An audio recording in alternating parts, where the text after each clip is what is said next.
vamos a tener el contacto con el doctor Ricardo Iramay. Tenemos muchas consultas que hacerle con respecto a cómo debemos de estar atentos, qué aspectos tenemos que tener en cuenta, primero para saber cómo proceder en caso de que nuestros niños tengan algún síntoma respiratorio que serían compatibles con el coronavirus. ¿Qué tal, doctor? ¿Cómo está? Buenas tardes. ¿Qué tal? Buenas tardes, encantado de estar en tu programa. Doctor Iramay, queremos saber los aspectos que se deben de tener en cuenta, porque lo que se suele decir es que los niños presentan síntomas más leves de la enfermedad, de hecho desarrollan cuadros más leves. ¿Qué nos debe de llamar la atención a los padres? Bueno, primero que nada tenemos que tener en cuenta de que se está desmistificando muchas de las cosas que se iniciaron en marzo, en abril. Estamos aprendiendo mucho, hemos aprendido mucho con esta pandemia. Y resulta que de aquella sintomatología que nos decían, cuidado con los síntomas respiratorios, que son los primeros signos que tenemos que tener en cuenta, como por ejemplo la presencia de tos, chorrera de la nariz, dificultad para tragar,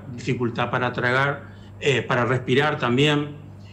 Son síntomas que tenemos, es cierto, que tenerlo muy en cuenta.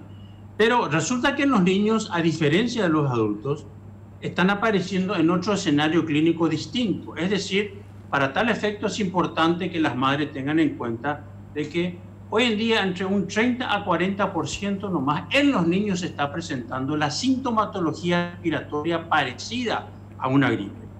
Por ejemplo, con bastante sorpresa estamos viendo que la sintomatología gastrointestinal está más presente que la respiratoria.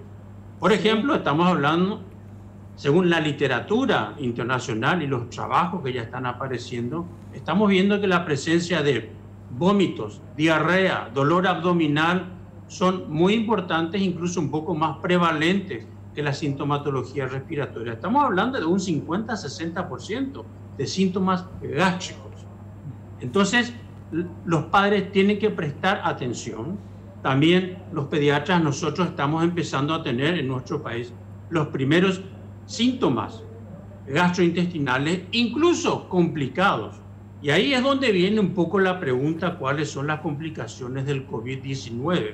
Que va enlazado a esta sintomatología gastrointestinal. Doctor, por ejemplo, si me permitís... Sí, por favor, por favor. Sí, te escucho. No, usted, doctor, por favor, termine nomás su idea. Bueno, justamente... ya ustedes se habrán enterado porque salió ampliamente informado en la prensa que hace una semana, 10 días, se han tenido lamentablemente un fallecimiento de 3 pacientes, de 3 niños, con el llamado síndrome inflamatorio sistémico. Entonces lo que tenemos que estar prestando atención es a este síndrome inflamatorio que ya nos habían advertido desde el norte. Estamos hablando desde Estados Unidos, Europa, la presencia de este síndrome y que justamente está dado y está compuesto por sintomatología gastrointestinal de lo que hablé, un importante dolor abdominal, vómitos reiterativos, diarrea que puede ser o no frecuente, la presencia de fiebre o no, repito la palabra o no. O no, sí. Entonces, todo esto conforma lo que se llama el síndrome inflamatorio. Cuando tenemos un paciente con estos síntomas gástricos, tenemos que hacer como médicos una evaluación bastante puntual y cuidadosa y sobre todo detallista.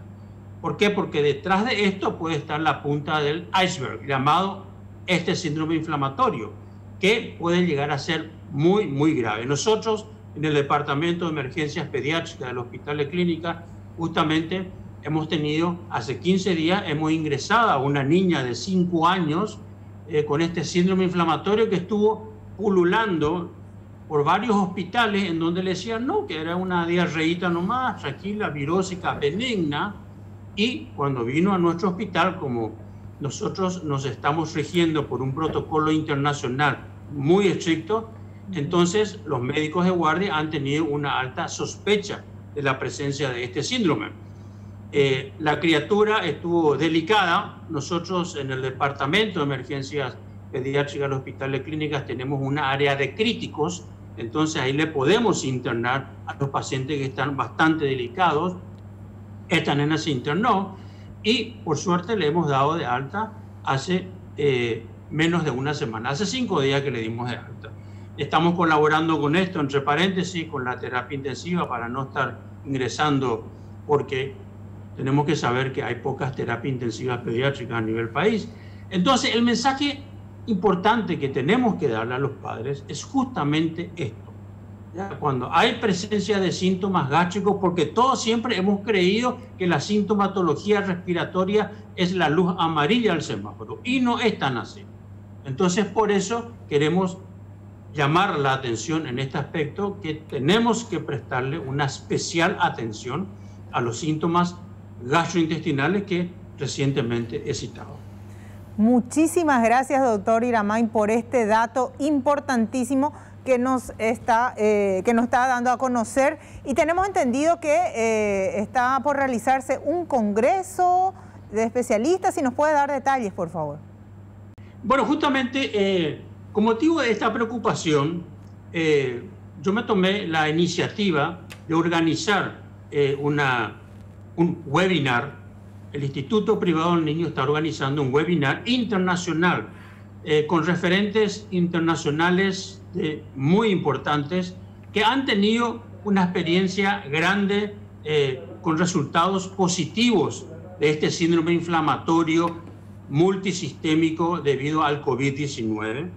Estamos hablando de 2 referentes muy importantes de Estados Unidos, el doctor Camilo Gutiérrez, profesor de pediatría y de emergencia de la Universidad de George Washington, D.C., es uno de los que más ha tenido experiencia en Estados Unidos sobre este síndrome. Nos va a brindar su experiencia al respecto. Y la doctora Adriana Tremulet, que es la directora asociada al Centro de Investigaciones de la Enfermedad de Kawasaki, porque justamente este síndrome inflamatorio se le está confundiendo con una enfermedad que hace muchos años, hace 50 años se ha descubierto en pediatría, que se llama el síndrome de Kawasaki, y resulta que ahora está dando sintomatología similar a este síndrome. Entonces, que nos quiere confundir a todos los pediatras en ese aspecto. Es el único centro y el principal centro mundial que está en la Universidad de San Diego, California. También va a estar como conferencista al respecto y nos va a brindar su experiencia y nos va a decir cómo no hay que confundir este síndrome de Kawasaki con el síndrome inflamatorio multisistémico. Y el primer país latinoamericano que ha publicado sus experiencias exitosas con este síndrome inflamatorio multisistémico debido al COVID-19 en niños es Chile. He contactado justamente con este referente que ahora ha publicado en septiembre en el Clinical Infectious Disease su experiencia, su visión. También va a estar como conferencista. Los pediatras lo único que tienen que hacer es inscribirse. La inscripción es gratuita. Acá el único objetivo es capacitar a los pediatras sobre este síndrome inflamatorio, actualizar, dar los últimos adelantos que se tienen con respecto al síndrome inflamatorio multisistémico en pediatría en este contexto. Muchísimas gracias, doctor. Muy valiosa la información que nos está pasando, a estar atentos. Yo había pasado, no sé, un flyer, no sé si lo están pasando. Sí, lo pasamos flyer, ¿no? Mientras usted hablaba, doctor, estábamos mostrando el flyer acerca de esta convocatoria que hace. Una de las preguntas que los padres suelen hacer es, doctora, ¿hay algunas medidas que se podría tomar en los niños para prevenir el COVID-19 o este síndrome inflamatorio? Y resulta que hoy, como todos ustedes saben, la única vacuna que realmente tenemos y es efectiva y conocida y escuchada por todos ustedes son las medidas sanitarias. Por eso le insistimos a los padres esto. Lavado de manos, distanciamiento físico, ¿verdad? Usar la mascarilla facial cuando tenemos que utilizar. Esto es muy importante, pero hay algunas medidas coadyuvantes o complementarias que podríamos también establecer. Es decir, aumentar la defensa del sistema inmunológico. Las famosas defensas, como dicen los padres, que si bien no atacan directamente contra el virus, pero pueden ayudar a aumentar justamente estas defensas. como la ingesta de vitamina C, que es un conocido antioxidante muy importante, combate contra los virus respiratorios en general. También la ingesta de zinc, que es otro inmunomodulador, es decir, aumenta las defensas del sistema inmune respiratorio. Y como hemos hablado de síntomas gastrointestinales como diarrea, etcétera, parecido a la gastroenteritis, también existen algunos probióticos que pueden ser útiles, como el Lactobacillus reuteri, que hay algunas publicaciones que dan una evidencia positiva en ese sentido. Son algunas medidas complementarias que nos pueden ser útiles para ayudar a aumentar el sistema inmune. Muchísimas gracias, doctor. Sabemos que tiene pacientes allí que lo están esperando y nosotros ahí queremos preguntarle más cosas, pero le agradecemos mucho por estos datos bastante importantes.